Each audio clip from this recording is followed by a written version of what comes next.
Okay, I'm here today with Stevie Pearce and the Hooligans, or one of the Hooligans, or a Hooligan, I'm not sure.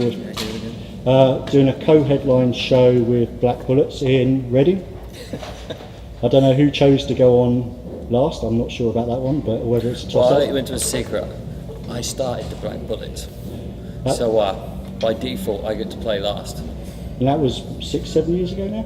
2011. So, yeah, seven years ago. Is it? But that's the other thing, I mean... Fuck! It's a long time, and I know you just re-released your debut album? Yes. Self-titled debut Cargo album? picked it up and wanted to re-release it, so that helped. Yeah, so originally it was released last year, September. September, I brought it out myself. Independently? On my own, by ourselves. September. I can't remember the exact date, but it was only minuscule. It was really just. And was it in the same format as it is now? So you literally just re-released it with the same songs and... Yes, well, we had a long business meeting, and Cargo said, well, what are you going to offer that's completely different from the first one? Bearing in mind that they didn't want to give me any more money to do anything new. I thought, I don't know, well, maybe we'll just put patches or something special in the re-release one, but that was going to cost money. So after about an hour and a few beers, we just said, why don't we just make it all white? And that's how it is now. It's inverted all the colours. Genius. Absolutely, yeah. Well, it does stand out. Yeah. So you know, product marketing does work. Yeah, of course it does. And alcohol. Product marketing works with alcohol. I think that's... Well, that and it was free. So. But no, that's cool. So is there, how many songs are on the album? 12? 12. And are those stuff that you've been playing for years as a band, or is that just... Lewis and I were in Young Lust together. Whenever that started, the lines are blurred. 2007? No, it was before that. 6. It was in Australia then. 3, 4. When you were in Southampton. Yeah. 2003. Long time ago. And then so that you going down Hooligan, we wrote then. And then we recorded them. Lewis recorded them. There is an album, a Young Lust album with them on, that is not available anywhere. Except out of my boot. Except out of the boot of his car, but it's not the best versions of the songs, and they're great songs that we thought deserved the light of day. That's why we re-recorded them all this time on. It's kind of anthology, isn't it? It's like it's the old songs, the best of the old songs. Best of the old songs, and then my new songs. Yeah, as you've been. Well, like you say, the original recording of it, it's almost kind of like a demo that you've worked on over the years and improved and the new songs just brought up to new to date. Like Something Better comes along, and Nobody Loves You. They're all now, you know. And I think what's the one? Can't Turn Your Back on Blood. That's actually straight from what I probably would have written if I was still in the Bullets. You know, it's straight from there. So there's all those, and Being in Warrior Soul influenced it, but they're all songs that I would write now. So that's where we're caught with it. Well, you were saying, or thinking earlier, that you played and toured with a lot of bands. Warrior Soul, I would say probably most recently, and Love Jizzy Hate. Pearl. Yep. Love Hate. How's that compared to like your own show, basically, your own band? Do you prefer? I guess it's good in one way where you can sort of almost relax a little bit. Well, this is so different. I mean, Love Hate's a good gig. They're both good gigs. It's when you do your own stuff, you invest a lot more in it than you will playing for Love Hate or Warrior Soul. And so there's a lot more investment of time, money, and so it's not that you take it any more seriously or less, but the guys like Jizzy and Corey, they've been doing it for 25 odd years, and they still play sold out shows all this time on. And that's a testament. I'd like to be doing that. A lot of the guys from that era, they can't fucking pull anyone anymore. No one really can do it. And to be doing those numbers after so long and having 25th anniversaries and all that kind of thing, you can't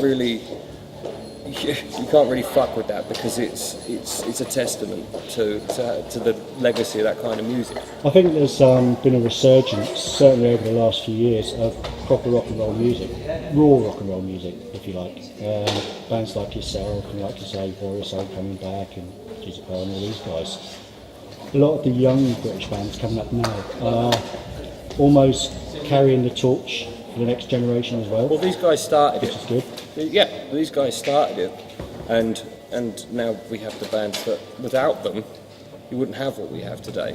So going back to it, going to play those songs, a lot of people are like, well, you're not the original guitar player or anything like that, but it's like, well, I still get to go and play those songs, and as long as you do it well, you're trying to do it justice, you're trying to do it a service, because people still pay to see that music. Yeah, but you're also trying to put your own stamp on it. You're not trying to be a clone of the Well, no, previous I mean, it's person. virtually impossible. If you try and play any of Johnny Love's stuff note for note, you'll fucking shoot yourself in the face. And make yourself look right. Yeah. And also, like I say, ruin the song because you've over-tried it. And I'm good enough at doing that without trying to play a guitar. I was talking earlier as well with the other band about when you're coherent on stage as a band, when you all sort of know each other inside out, you've sort of played so many times, recorded and whatever, you can't fake it on stage. No, Bands will know. They'll see it. They'll see it. And a lot of these guys, they've been following these bands for 30 years. But then it's the same when they come and see us. I can tell the difference between a band that fucking means it and a band that doesn't. And you see it. You see it from these guys from 25 years ago. They go and phone it in and get their money. And that's all they're interested in. And you see it with the guys, the bands today. They look good, they've got nice hair, they're pretty, they've got their dad investing tons of money in them. The show fucking sucks.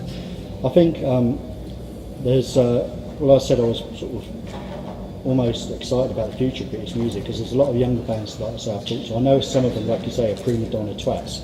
Like you say, they've had the investment from their parents, bit of makeup. Oh, I could tell you some nice fucking clothes. stories, I honestly could. I've met So some. I'm not going to. But Because they never last that long. They don't. Well, They they come and you go. see, what happens is they get all this money. They think, right, we got a leg up here. You can't leapfrog anything. You can't. There's no shortcut.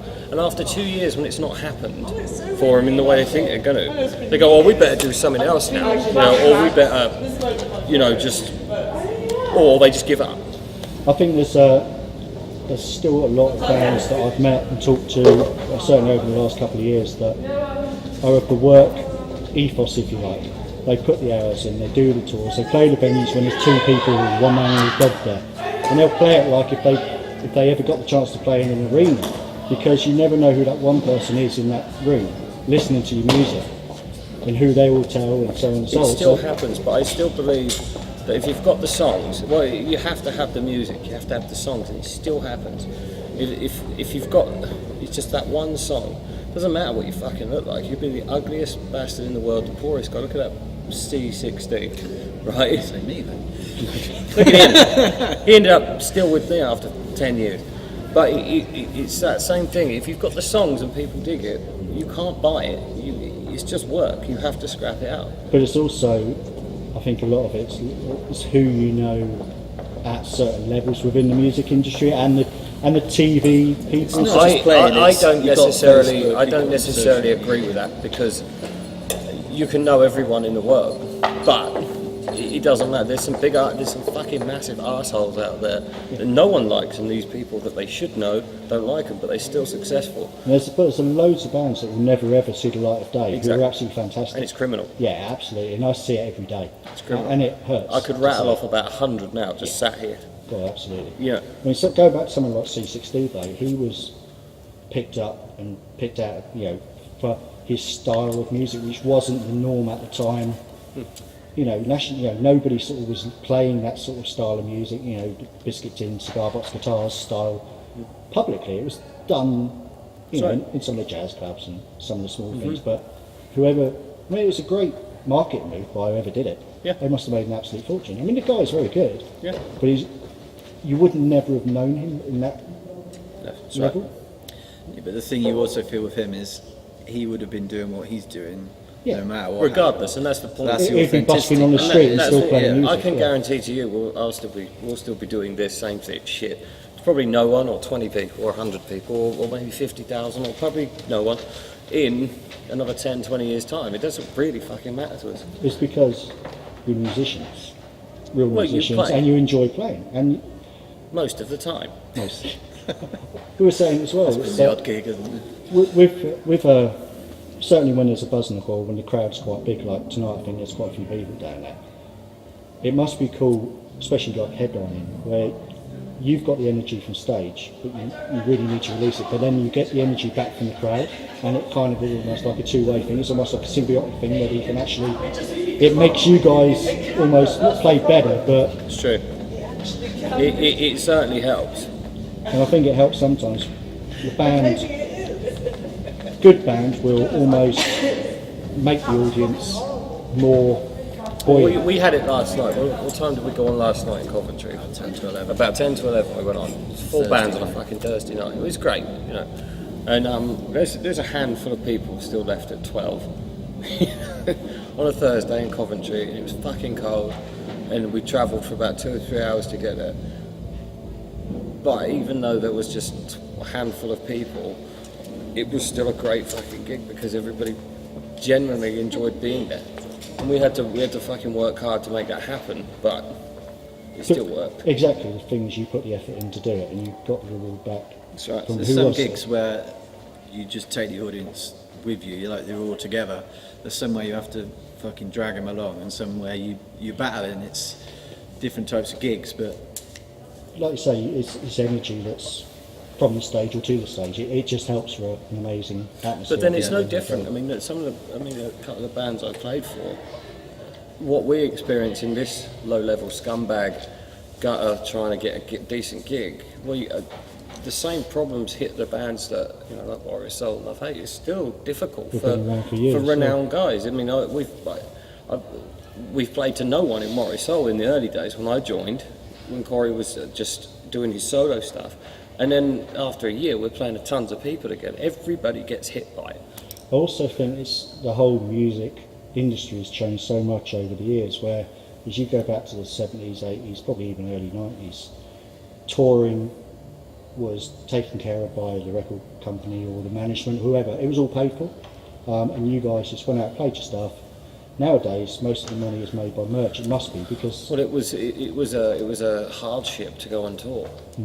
You made your money from records. Yeah. And no one wanted to go out on tour. Why would they leave the fucking Beatles or whatever? Why would they leave their mansion? But it was paid for when you did. And it was done. And nowadays, obviously, but now you have to go play. Yeah. You can't get. I mean, I think we get 50p from every album, record, or song you sell online, minus the fees, and then you know, so you can't live from it. And it's a joke when you hear these younger bands go, "We're going to live off our music." It's like, oh yeah. Like you say, if you were in a band, say 20, 30 years ago, you wrote a hit song, yeah, you live off the royalties. We need a good Christmas hit. You need a 2018 Slade, Merry Christmas Everybody, done with Stevie Pearce. Well, that'd be good. He gets a fortune for that. Oh God, yeah. You think of all the hits from the 70s and that what you hear. I mean, The Darkness tried it, they're just fucking terrible. Queen, We Are the Champions, how many times you hear that song, that will never die. all their own mansions though, don't they? Do they though? Do they know it's Christmas time at all? So you guys obviously, is this the second night of the tour? Or? Yes. So how long is the actual tour? This is to tour the new album release, is it? Or is it just... the album will come out again on Cargo until the 23rd of March. This month, yeah. So that's when we're in Blackpool. Album release? I probably should call it that. I'm sure Ian at the Waterloo would love that, so I should probably do that. But this is a lot of bands come and they tour Monday, Tuesday, Wednesday, Thursday. I can't do that. We can't do that. No one will fucking come. Yeah. It's hard enough on a Thursday, Friday, Saturday. Just you can scrape enough. But Monday, Tuesday was dead. No one comes. But I see them. They're still doing it. They're still out there. And then what they do, and guys I know quite well, they play Monday, Tuesday, and Wednesday. They're like, oh, these shows are nearly sold out.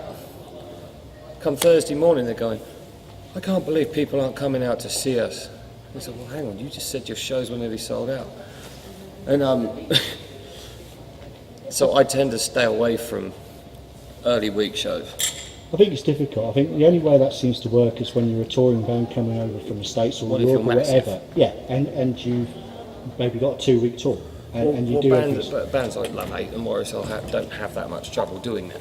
But for bands like us, I mean, but we've done it, you have to do it. We've driven to Birmingham on a Tuesday night and played to the bar staff. Done a 30 minutes set or whatever. Yeah, and then left and had to pay someone.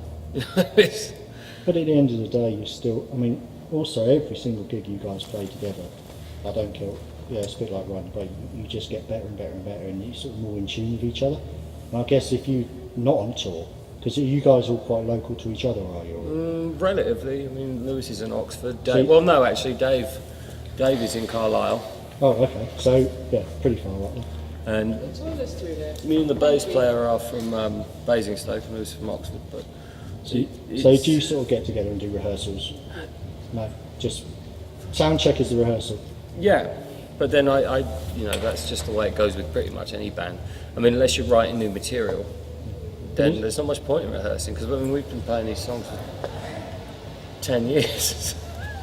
And we go every night, well, let's not play You, or let's not play Going Down, because we've been playing it so long, but actually no one's ever heard it before.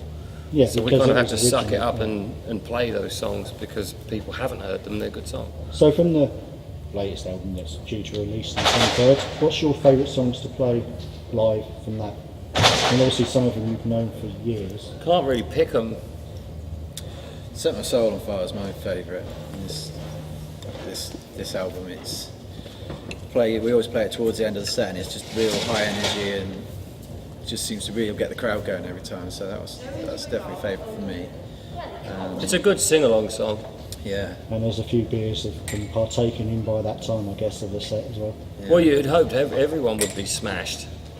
You know, We sound better if everyone smashed. yeah. So when your cover of Agadoo comes on then, they don't know what it is. Well, That's a good. Or is that just a vicious rumour? write that down. Write that down. Get his hat. Yeah, so what's your favourite to play off the album song? Or? It changes every night. I don't really have one. I don't really have one. It's just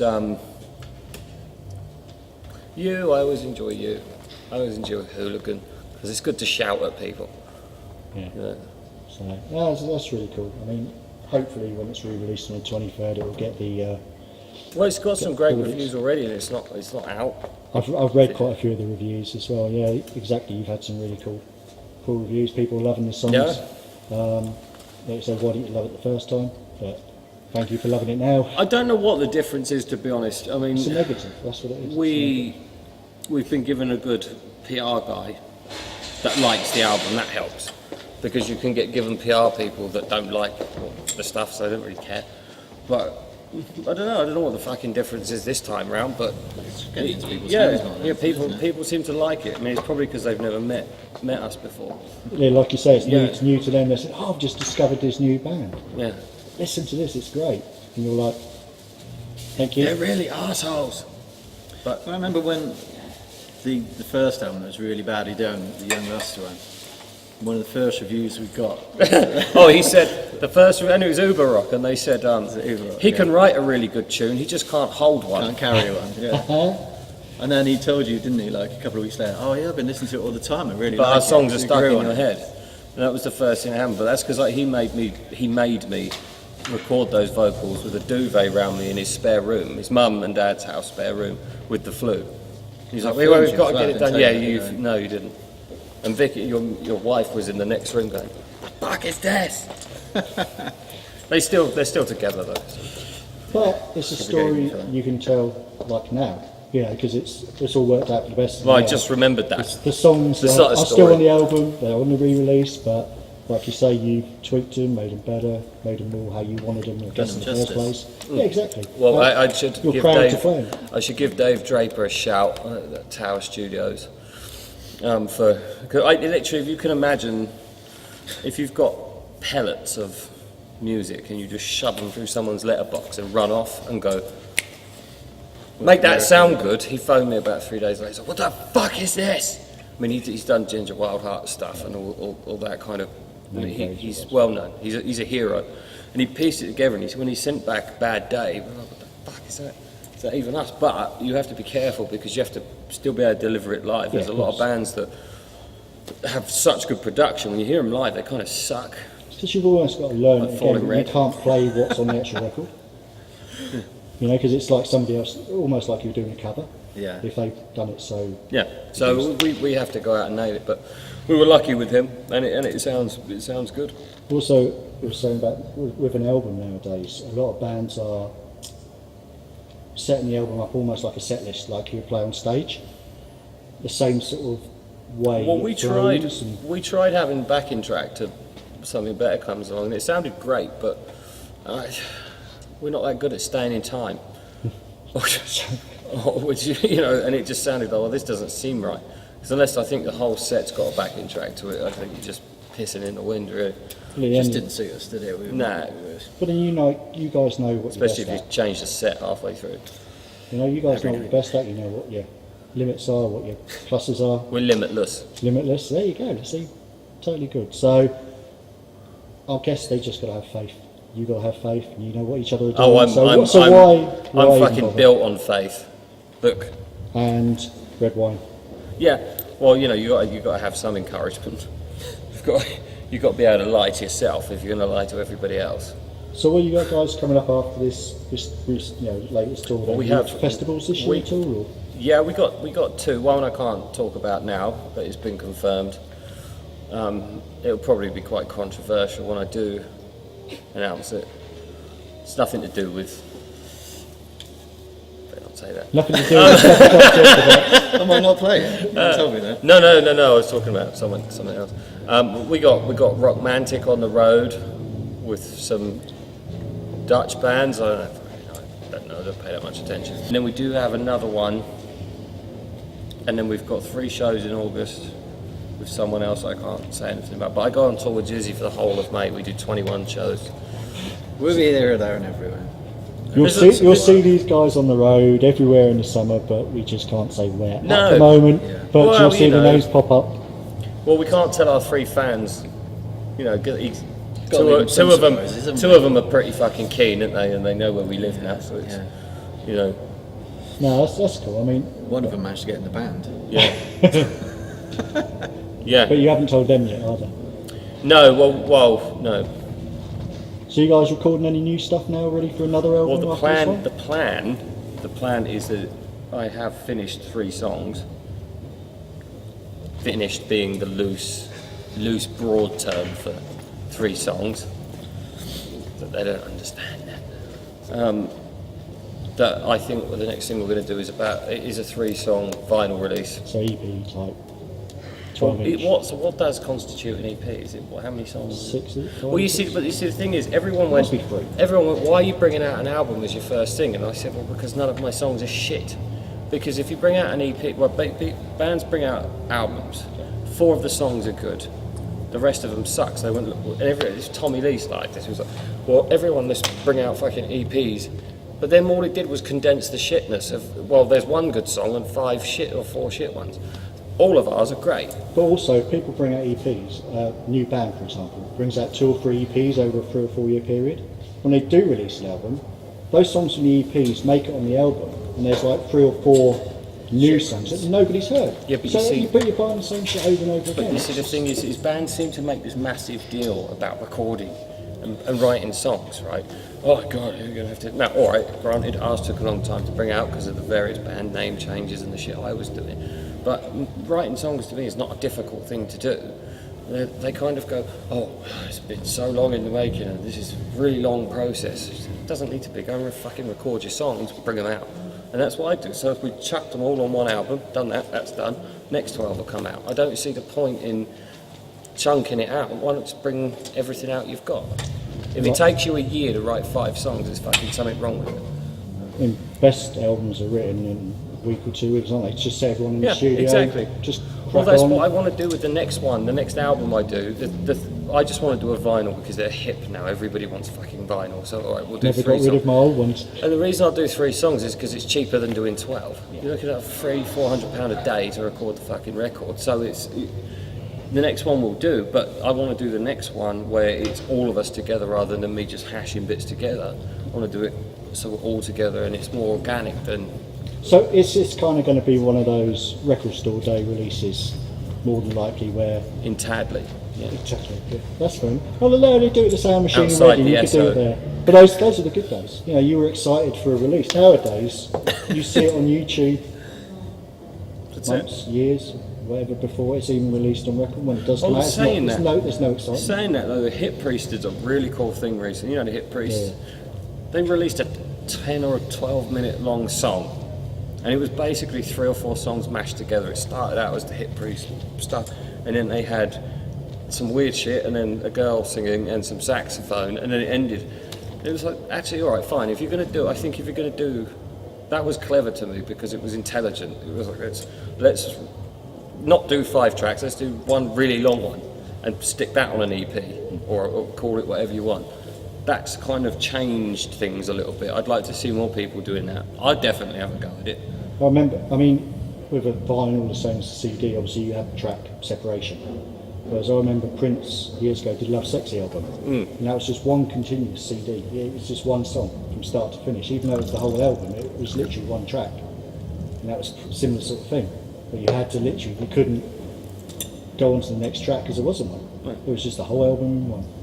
And I think that's the You way. will listen to my stuff. Exactly. I mean, you could obviously fast forward, but you couldn't choose the next track. So, no, that's cool, guys. Well, good stuff. I'm really glad you've got some rave reviews on this re-release of the album. Brave to the grave. And it's going to be cool. And hopefully you'll get the sort of plaudits you deserve for obviously the music you're playing tonight. Have an absolutely fantastic show here in Reading. So thanks for talking to us. I'm going to we'll see you on moonwalk my stage. fucking ass out of here. Be good. Okay, great. And this is Stevie without a skirt on, or whatever he was wearing earlier, walking past. What's that? When you walked past earlier in your attire. Oh yeah, well now I've put some trousers on. So, on that note, we'll say goodbye and thanks for talking to us. Cheers, guys.